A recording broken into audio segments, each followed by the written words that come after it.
If you've been planning to upgrade your smartphone this year, brace your wallet. Major leaks and retail listings ahead of the upcoming August 12th Made by Google event reveal that the Google Pixel 11 series is hitting store shelves with a mandatory $100 price increase across the board. The base Pixel 11 jumps from $799 to $899, while European models cross the €999 line. But this isn't just standard corporate margin squeezing. Under the hood, Google is pulling off a historic semiconductor flex by equipping the Pixel 11 with the world's first 2nm Tensor G6 processor built by TSMC, beating Qualcomm and Apple to the 2nm milestone. However, there is a much bigger storm brewing behind this price bump. According to a bombshell report from Morgan Stanley, memory costs have skyrocketed over sixfold in the past year, driving a massive wave of global chipflation as AI data centers swallow up the world's DRAM supply. Today, we break down why your next phone is getting significantly more expensive, whether TSMC's 2nm tech justifies the cost, and what this memory crunch means for the future of consumer tech. To understand the Pixel 11's price tag, we have to look directly at the silicon. For years, Google's custom Tensor processors suffered from thermal throttling, battery drain, and efficiency issues primarily because they were fabricated on Samsung's foundry nodes. But the Tensor G6 marks a monumental transition. Google has fully migrated to TSMC's cutting-edge N22nm process node. This puts Google ahead of Qualcomm's Snapdragon 8 Elite Gen 6 and MediaTek's Dimensity 9600 in launching the first commercial 2nm smartphone chip. Sourced leaks indicate the Tensor G6 utilizes a unique 7-core CPU cluster, led by ARM's flagship C1 Ultra-core, clocked at a blistering 4.11 GHz. By shrinking the transistor gate size down to 2nm, TSMC enables roughly 15% higher clock speeds at the same power consumption, or up to 30% lower power draw at baseline speeds, compared to previous 3nm chips. For users, this means sustained peak performance without the dreaded thermal throttling that plagued older Pixels. Furthermore, the base storage is finally doubling from 128GB to 256GB, softening the blow of the $899 base price. But raw CPU performance was only half the battle for Google. The single biggest complaint from Pixel owners over the last 4 generations was connectivity. Dropped calls, slow cellular handoffs, and battery drain caused by inefficient Samsung Exynos modems. FCC filings for the Pixel 11 Pro Fold and leaks across telecom channels confirm a dramatic shift. Google has officially abandoned Samsung modems entirely. In their place, the Pixel 11 series integrates MediaTek's flagship M95G modem. The MediaTek M90 brings support for blazing download speeds up to 12 gigabits per second, native dual-active 5G SIM configurations, and advanced satellite communication capabilities for emergency messaging. More importantly, tests on MediaTek's latest modem architecture show up to 25% lower power draw during active 5G data transfers compared to previous Exynos modems. This means longer battery life when you're away from Wi-Fi and far more reliable signal retention in dense urban areas or low-coverage zones.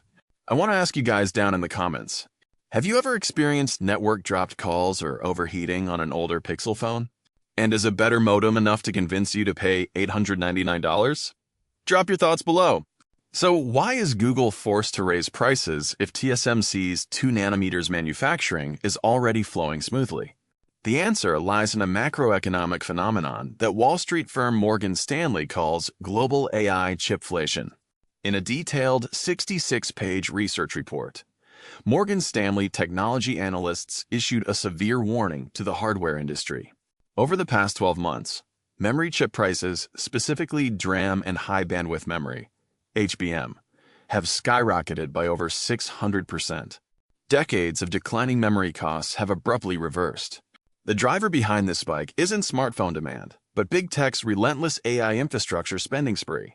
Tech giants like Microsoft, Google, Meta, and Amazon are buying up every available memory production line, from Samsung, SK Hynix, and Micron to power massive AI server clusters.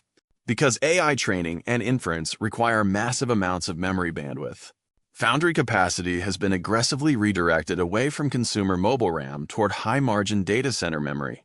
This supply-demand mismatch has created what Morgan Stanley describes as a durable structural reset. In previous tech cycles, memory prices followed boom and bust patterns. Overproduction led to crashes, making consumer RAM cheap. But now, hyperscalers are signing multi-year supply contracts to lock in memory capacity through 2027 and 2028. This leaves consumer electronics makers, from smartphone brands like Google, Samsung, and Xiaomi, to PC manufacturers like HP and Lenovo, fighting for a much smaller pool of memory modules. HP recently revealed during an earnings call that memory now accounts for 35% of the total bill of materials for PCs, up from just 15% last year. On mobile devices, mobile LPDDR5X RAM prices jumped by 30% QoQ in Q3 2026 alone. Because on-device AI features require higher baseline RAM-moving standard phones from 8 GB or 12 GB up to 16 GB. Smartphone makers are getting hit from both sides. They need more physical memory per phone, and every gigabyte costs dramatically more. Here is the big question for you guys. Would you prefer smartphone makers keep prices flat by keeping RAM at 8 GB and cutting AI features? Or do you prefer paying $100 more for 16 GB of RAM to run local AI models? Let me know in the comments below. Hardware manufacturers now face a tough choice. As Morgan Stanley pointed out, companies downstream must either absorb the cost spikes, pass them directly onto consumers, or downgrade hardware specs. We are already seeing different strategies across the industry. Apple managed to cushion the impact early in 2026 by leveraging massive multi-billion-dollar stockpiles. But CEO Tim Cook recently acknowledged that inventory buffers are fading. Meanwhile, mid-range and budget smartphone makers are feeling the pressure. Market intelligence firm Gartner predicts that entry-level laptops under $500 and budget smartphones under $250 are becoming financially unviable to produce with 2026 memory pricing. Google's decision to increase the Pixel 11 base price to $899 is a direct pass-through strategy. By bumping the base storage to 256 GB and offering up to 16 GB of RAM, Google is positioning the Pixel 11 as a uncompromising premium AI workstation in your pocket, rather than trying to cut corners and ruin the user experience. How does the Pixel 11's 2nm Tensor G6 stack up against the competition? Timing is everything. Google's August 12th launch window allows it to claim the title of the world's first commercially shipping 2nm smartphone. Apple's upcoming A20 Pro chip for the iPhone 18 is also built on TSMC's 2nm node. But Apple is reportedly prioritizing its initial 2nm allocation for Mac M5 chips before ramping iPhone production. Meanwhile, Qualcomm's Snapdragon 8 Elite Gen 6 and MediaTek's Dimensity 9600 are staying on refined 3nm nodes for their late 2026 releases. This gives Google a rare process node advantage over Qualcomm for the first time in Tensor history.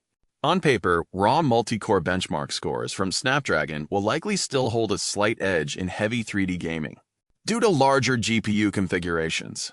However, Tensor G6's dedicated TPU, coupled with TSMC's 2nm thermal efficiency, means the Pixel 11 can run complex generative AI models locally without battery drain or thermal throttling. That is the core trade-off: raw gaming muscle versus sustained on-device AI efficiency. So, where does this leave you as a consumer heading into late 2026? If you are holding an older device, like a Pixel 7, Galaxy S22, or iPhone 13, the Pixel 11 represents a massive leap forward. You get TSMC's ultra-efficient 2nm architecture, a reliable MediaTek 5G modem that fixes historic call drops, double the base storage at 256 GB, and 16 GB of RAM ready for the next decade of local AI tools. However, if you already own a Pixel 10 or Galaxy S25, swallowing a $100 price increase during an industry-wide price hike wave might be a tough pill. What's clear is that the days of cheap consumer hardware upgrades are officially over for the foreseeable future. As long as big tech continues dumping hundreds of billions into an AI data center infrastructure, RAM and component costs will remain high. Smartphone makers aren't raising prices just to boost margins.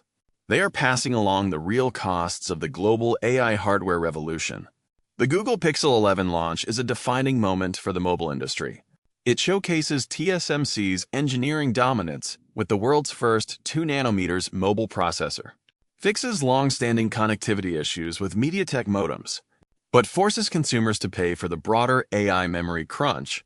Whether $899 is worth it depends on how much you value long-term battery efficiency, local AI capabilities, and cellular reliability. Make sure to hit that like button if you found this deep dive helpful. Subscribe to Tech Market Pulse for more analytical hardware breakdowns. Thanks for watching, and I'll see you in the next video.